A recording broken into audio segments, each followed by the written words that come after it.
मध्य प्रदेश की धार्मिक नगरी उज्जैन में आयोजित संत समागम सम्मेलन में उत्तराखंड के जागेश्वर धाम के मुख्य पुजारी हेमंत भट्ट को विधिवत महामंडलेश्वर की पदवी प्रदान की गई। इस समागम का आयोजन अंतर्राष्ट्रीय सप्तऋषि अखाड़ा परिषद की नई कार्यकारिणी की घोषणा में हुआ। इसमें हेमंत भट्ट को अखाड़ा परिषद का महामंत्री और जागेश्वर से कृष्णचंद्र कांडपाल को राष्ट्रीय प्रवक्ता नियुक्त किया गया। इस मौके पर श्री 1008 कैलाशानंद महाराज जी का भी उत्तराखंड आगमन पर भव्य स्वागत हुआ। बड़ी संख्या में भक्तजनों ने फूल मालाओं और शॉल से उनका अभिनंदन किया और आशीर्वाद प्राप्त किया।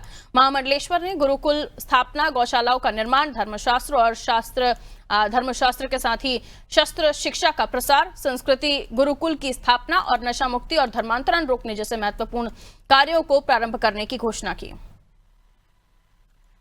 जी 19 और 20 जून को उज्जैन महाकाल से हमें वहाँ पर आमंत्रित आया था। संतों का महा सम्मेलन वहाँ पर होने जा रहा था, तो उसमें हम पहुँचे थे।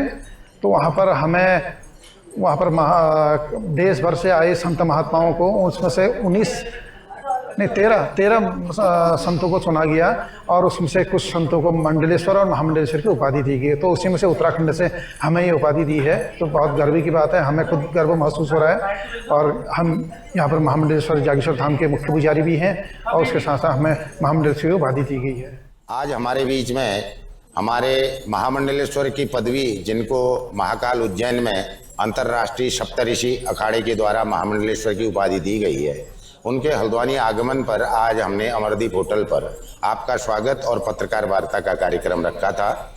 आप एक बचपन से ही लगनशील और प्रयत्नशील व्यक्ति रहे और आध्यात्मिक की तरफ ही आपका हमेशा रुझान रहा। आप जागेश्वर धाम में पूजा किया करते थे और महाकाल से बुलावा आया। आज हम उत्तराखंड के लिए बहुत गौरव और आनंदित करने वाला क्षण है कि हमारे बीच में हमारे महामंडलेश्वर हैं और एक इनके प्रवक्ता के रूप में महामंडलेश्वर मंडली ने मुझ पर विश्वास दिला करके मुझे भी राष्ट्रीय प्रवक्ता का जिम्मेदारी दी है, जो बड़े हम लोगों के लिए गौरव का विषय है।